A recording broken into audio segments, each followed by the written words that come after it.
Hey guys, welcome back to TechMan. Today, let me show you how to get Stain Gold in Last Sea Survival Shooter. If you're wondering how to get Stain Gold in Last Sea Survival Shooter, here's what you need to know. Stain Gold is a time-limited resource, much like Stain Coins, and it's only available during special events and seasonal campaigns.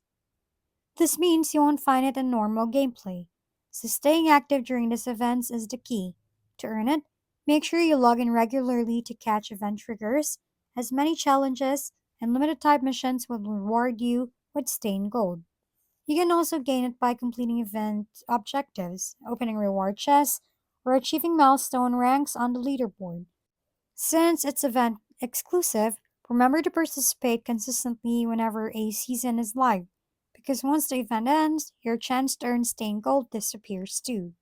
If we've been helpful, kindly give us a thumbs up, and don't forget to hit the subscribe and bell button for more contents. For any questions and suggestions, comment down below.